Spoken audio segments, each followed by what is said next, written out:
Welcome back to the Tracy Take. I am Tyler here with my brother Ryan, and today we are breaking down the New Orleans Saints 2024 off-season so far. And at the end of the video, we will be breaking down their schedule and what we think their record will be. So be sure to tune in for the entire video.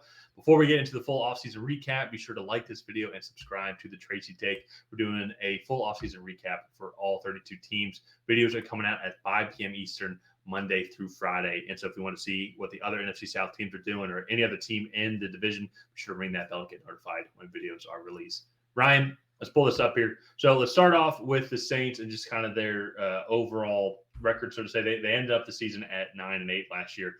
Ended up 14th overall in total yards. Passing, they were above average as well. And then rushing a little bit below average, but I was kind of shocked with that number, and then also the sacks allowed number as well. Because the reason why I say that is the Saints' offensive line just wasn't that good last year at all, and so the fact that they weren't one of the worst in the league, and then also two sacks wise, Derek Carr didn't get sacked nearly as much was a little shocking to me. But also the two on how well he was able to maintain and take care of the ball, and I think part of that I'll come into that. I'll say my theory here in a second. But on the defensive side of the ball, I would say an overall slightly above average defense, especially too when it comes to the passing. I'm surprised on how well the passing stats were compared to then how many sacks that they did end up getting. One of the lower ones in the team. The Falcons even got more sacks than them, which is shocking. But they did get a lot of turnovers, which is huge for the team. In general, I think the Saints team was just average in 2023. And actually, honestly, they went 9-8. So that is about slightly above average. And I'm curious, so kind of as we walk through this then with the people that left and also the free agents that they did acquire and then their overall draft, if they're kind of still in that same limbo. They came into the offseason with pretty big cap hit. They were the team deepest into the negative, I would say, when it came to cap space, which I think limited some of their capabilities. But I want to throw it over to you here, Ryan. What are your thoughts when you see these numbers? Kind of, what were your thoughts on the Saints 2023 season and kind of how you think they did so far in the 2024 offseason? Yeah, I just think they were average. Looking at the offensive numbers, I think you touched on it in the very beginning. Like numbers are right on average. They had maybe a slightly above average passing game, slightly below average rushing game. So all in all, average. The only number that was really surprising to me was the sacks allowed. I was not a fan of the Saints' offensive line last year. I would be very curious to see like what their pressure rate was throughout the year, because I think that could be a little bit more indicative of what this offensive line was able to do in pass protection. With that being said, being 21st in the running game, I think had a lot to do with this offensive line just not really getting any push. And I think based on their first round pick, I think the Saints also had similar questions about their offensive line coming out of the 2023 season. So defensively, it's interesting that they're a above average team in terms of yards, and then but then in rushing, sacks, and turnovers, they were pretty well. I guess turnovers they were fourth, but and then like actual rushing defense and sacks, they weren't very productive on the defensive side of the ball. So it'll be interesting to see how they progress on the defensive side of the ball going forward. But again, I still think it's just kind of average. Yeah. Again. So, and to your earlier point as well, Saints only at 18.7% pressure rating, according to Pro Football Reference, and so which puts them at 28th again as well with their overall sack. So, pretty consistent range overall. I think to me, one of the things that the Saints lack is I know they made the big splash with their car as well, and then they got Chris Olave and then Alvin Kamara. So there's some like name brand recognition there, some firepower there. They didn't really have anybody outside of that. Chris Olave did break 1,000 yards. He was a 1,200 yard receiver. Let me pull up the stats right here. So no, sorry, 1,100 yard receiver. Rashid Shaheed was next up at 719 in receiving yards, and Alvin Kamara, who only played in 13 games, was at 466. When it comes to the receptions, he almost had nearly as many as Chris Olave. And I think that's kind of where, when I look at that stats, whenever I'd watch the Saints play the Falcons, it was a lot of dump off passes to Alvin Kamara during that time. It's like it seemed like guys couldn't get open. Everybody was really playing heavy to Chris Olave. And I think a lot of these numbers were garbage time numbers where if the Saints were Mm-hmm. down a decent bit. And then it's like fourth quarter, that's when they have the fourth quarter comeback. And I just don't think they have that other firepower. And if we kind of move on then to the guys, to the next one, people that left, I combine that then as well to where they didn't have as much firepower that was there offensively, and then they lost some key guys that were on the defense side of the ball, like Zach Bond, I take Edom as well, and some other players in the secondary. And so some of these guys that now are still free agency. There's still a lot of guys that are on free agents, and so Michael Thomas didn't play that big of a part here as well. There's still several guys on the offensive line that are still free agents, according to Over the Cap as well, following their metrics and tracking that data as well. But like James Hurst, Trey Turner, Cam Irving as well. So I'm just kind of curious to see then. They lost a lot of guys on the defense side of the ball and what was already an average defense. And then as well, then to kind of how can they come back and add more weapons on the offensive side of the ball, maybe take some pressure off Chris Olave and Alvin Kamara being like the two main guys. Yeah, yeah. And I think looking at these guys here, the Saints, I think they had the most negative cap space in the league by a very large margin for like the second or third year in a row. And so I am curious kind of how they're going to get out from under all of that cap space and get to a point where they can go and spend money and go acquire some impact offensive players. Yeah. And add them there. But again, I think a lot of these guys are, I don't say cap casualties, because to be fair, a lot of these guys are still free agents that are not signing on rosters, so they're just not quite the NFL quality players that teams are looking for at the moment. But I mean, with that being said, they did make some additions as well, adding Chase Young, Cedric Wilson, Willie Gay. They still spent a lot of money, and to be fair, they did this last year with Derek Carr. And I'm not sure where they keep clearing cap space. I guess they just keep kicking the can down the road just kicking it down the road. Yeah, they've been doing that now for I think like 5 or 6 years now. It seems like. Yeah, and so and that's where I think they're able to stomach up a team that's good enough to be about 500, maybe get a fringe wild card spot. They've been lucky that the NFC South has been fairly weak, even when Tom Brady was there. So these past couple of years, it's been really weak. I say that actually though, but Tom Brady won. I think the Buccaneers have won the past 3 NFC Souths or 4 NFC Souths.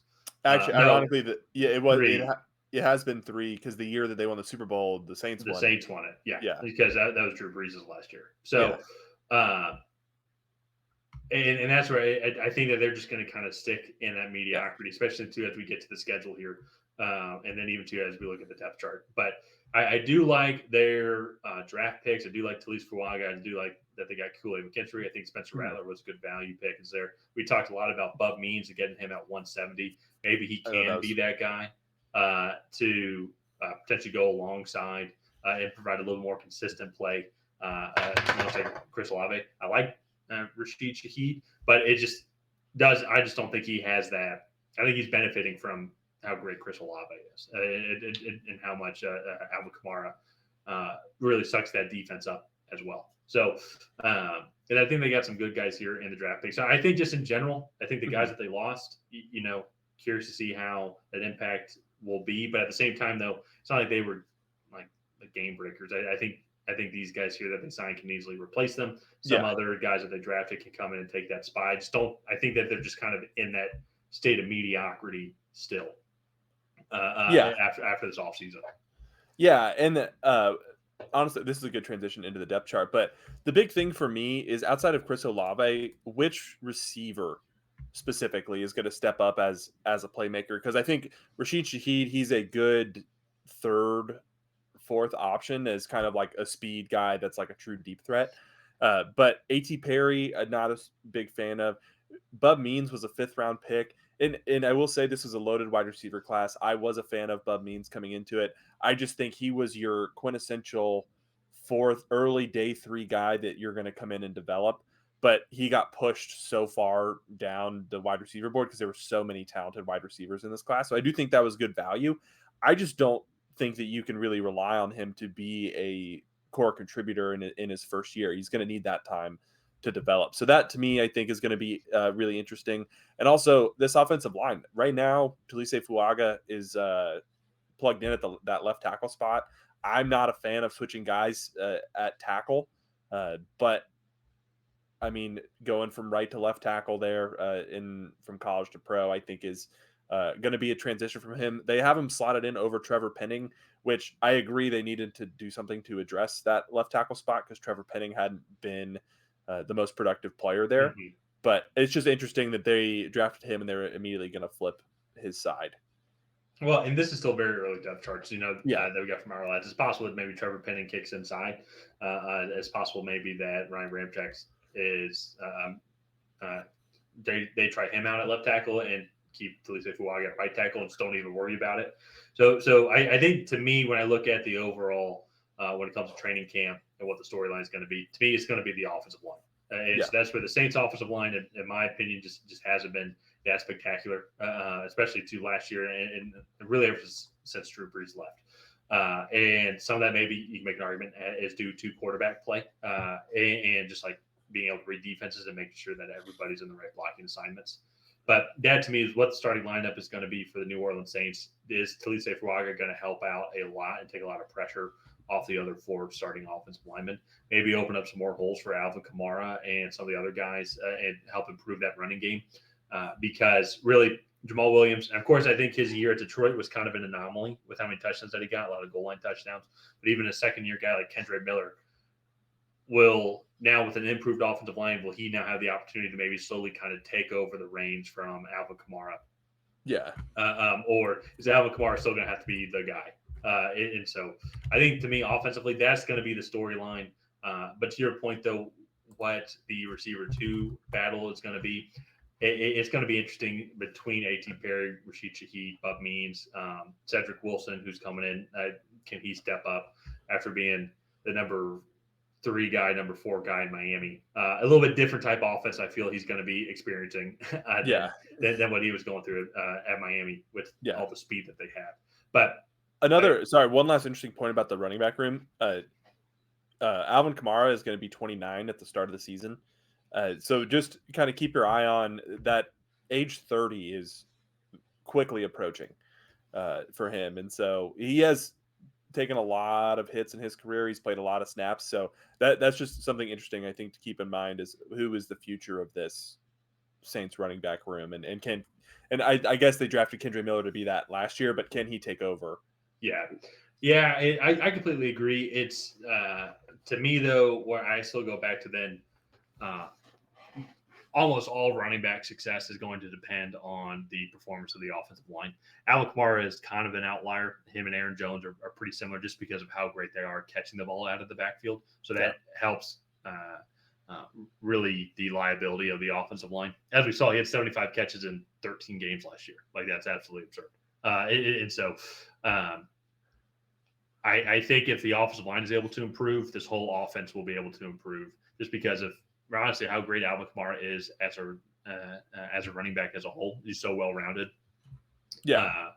And if they're able to run the ball effectively, become say a top 15, top 10 rushing offense, I think it's going to really open up the rest of the playbook for the Saints team instead of being kind of pigeonholed into, especially early on in the game, and just getting stuck in 3 and outs, and then really are able to air it out once when defense kind of let off when they're up 10 points, so to say. And that's when Derek Carr starts to throw the ball a lot more. Taysom Hill starts to throw the ball a lot more. So we'll have to kind of wait and see. Let's move on to the defensive depth chart here real quick. Honestly, I'm just kind of curious just as a whole on how Chase Young's going to do because he's going to be kind of more of the guy now. And so obviously he was drafted as number 2 overall pick at Washington and got traded to San Francisco, but then now he's re-signing with the Saints here. And how much is he going to be able to help improve those numbers? Is he going to, I mean, it can't really get much worse for the Saints when it comes to sacks numbers last year and their pressure percentage. So how big of an impact is he going to be able to provide for the team? But in general, though, like I look at that secondary, they got a solid secondary with Adabo, Matthew, Lattimore, and then Taylor as well. Some good young guys there as well. I skipped over Jordan Howden. And so then they got Willie Gay as well from Kansas City. I'm pretty sure that was an offseason Yeah, Yeah. they signed him So this yeah. offseason, and So he was a really good linebacker for them. he was a good linebacker. Then you still got Demario Davis as well. Pete Werner was coming into his fourth year, coming into a contract year, and so he's been playing decently well. So the back half of the defense is pretty solid, I would say, especially then too Yeah. with the being fourth overall in turnovers gained, as you saw earlier. So can this defensive line improve? Can Brian Brees take that next step? Can Peyton Turner, who was our first round pick from 2021, can he take that next step? Chase Young, can he be the guy? Cameron Jordan's another guy as well. He's obviously been one of the guys. He's been one of the main guys for this entire team, but he's definitely coming into his. How old is he now? Is he 34, 35? Cam He was, Jordan, he's got yeah. to be. If he can was look. drafted in 2011, and so he's getting up there in age. It's just how is this defensive line going to come together? That to me, when I look at the storylines for when it comes to the depth chart, He'll be 35 at the start of the year. yeah. So I think how this defensive line comes together, can Chase Young be the guy that we all thought he could be, and that he kind of was at spurts in Washington. Yeah, his big thing has been injuries, and then Yeah. I think with injuries, I think he takes plays off in I think an attempt to save himself for more important snaps. And that was people were complaining about that in San Francisco.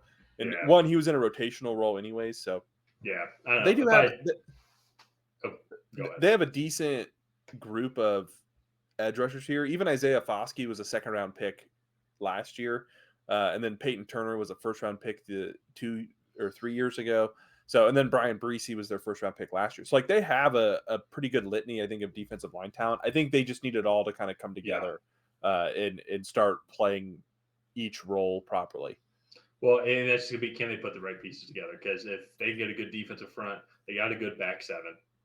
So it's going to be what can they do on that defensive front? Can they increase that pass pressure ratio? I will say it can't really get much worse, than what it was. 28th overall. Trust me, as a Falcons fan, can't really get much worse. And so, but that's pretty much kind of recap overall of what they've done and what the team's looking like right now at this point as of early June. Let's kind of preview now their schedule, and then we'll wrap up with our predictions here.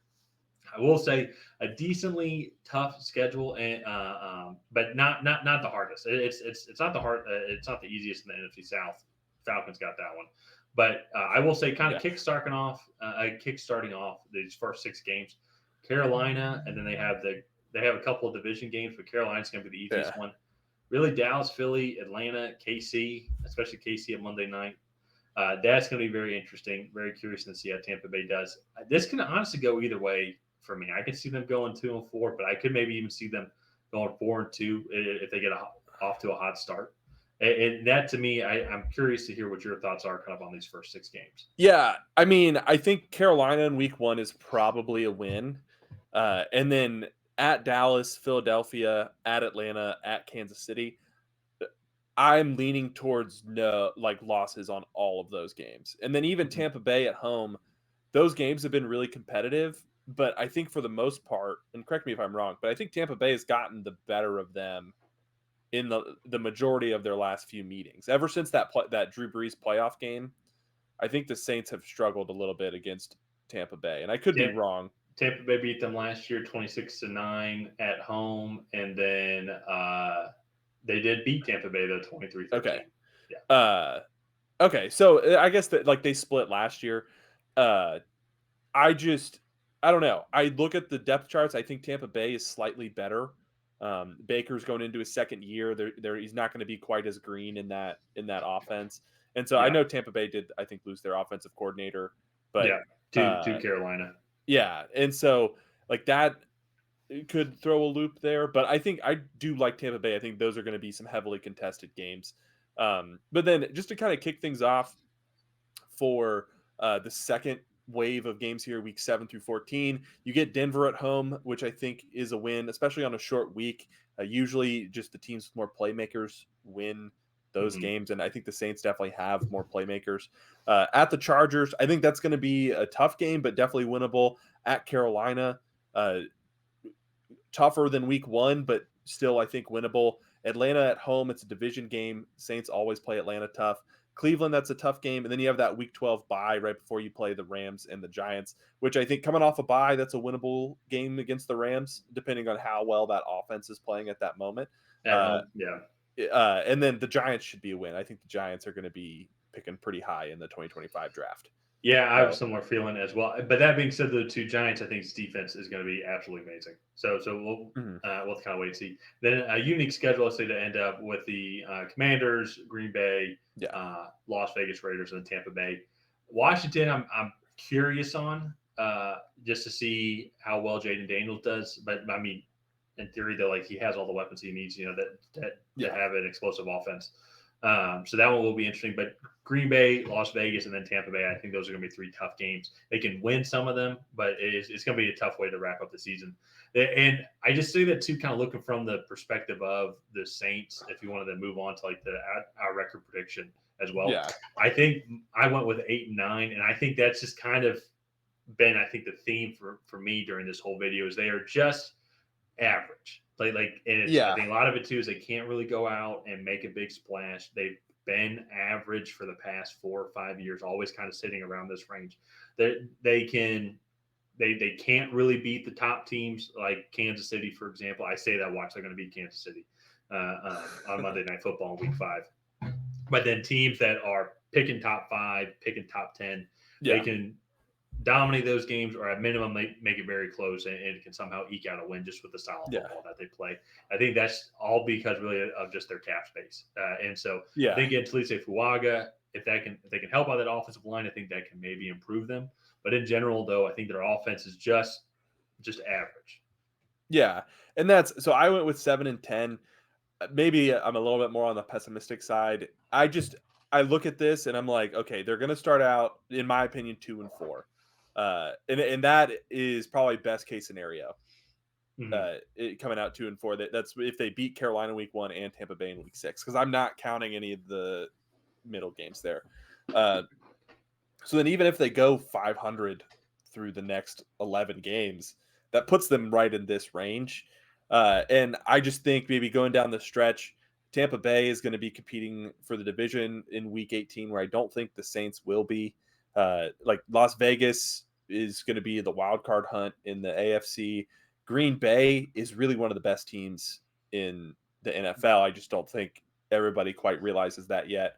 And so that's just a tough ending there, I think, for them. And as you said, I have no idea what Washington's really going to be. So I don't know. They are a little bit of a wild card. Like you said, I think the last few years they've kind of fallen to be right there in the middle.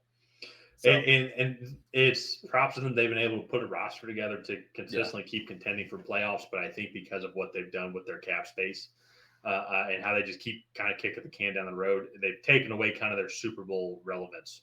I would say it's over these past couple of years, because I think here and let me even look it up here just to see if I could prove my point correctly here. So the previous season they went 7-10 in 2022. They went 9-8 in 2021. They did go 12-4 in 2020. That was Drew Brees' last year. Yeah. And so then you can just go see 13-3, 13-3. So since Drew Brees has left, they've just kind of been in this state of mediocrity. And I think also too, 2021 was actually the year that we started Tracy Take, and that was the first thing we noticed with the Saints going into the offseason was their cap space. And every year they've been one of the worst cap space teams. Just pushing everything down the road.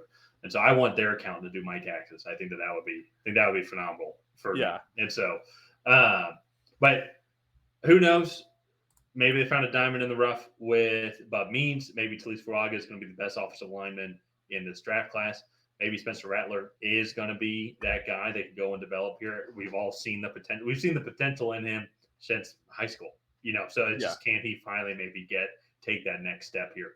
And he's a more modern day quarterback compared to Derek Carr. Derek Carr is more of that traditional style pocket presence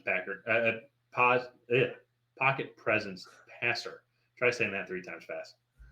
And so maybe they can develop him and he could potentially be that next guy. But in general, though, who knows? Falcons fan, I will say, shocking, going to be pessimistic on the Saints season.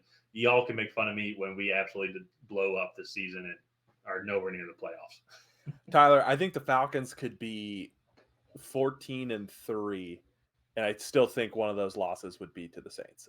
I don't know what it Oh is yeah. about those games. They're always just super duper close. And I think and to be fair, I give credit to the Saints. They have put together teams that can hang around with these top end teams. They just never, ever since Drew Brees retired, the last 3 seasons, they haven't been able to get over that hump. Yeah. And beat like some of the top teams. And I think that they're just kind of stuck in this cycle of mediocrity right at the moment. So Yeah. uh, Well, it'll be interesting. and it makes sense too, just kind of on the rivalry as well. And so both the Saints and the Falcons go back to pretty sure the '60s. And I know the Falcons go back to the '60s. Maybe the Saints go back a little bit later than that. I have to go back and double check because Arch Manning was the first quarterback there for the startup team. So whenever that was, but if you go look at it, if you go look at a map now, all the teams that are around them.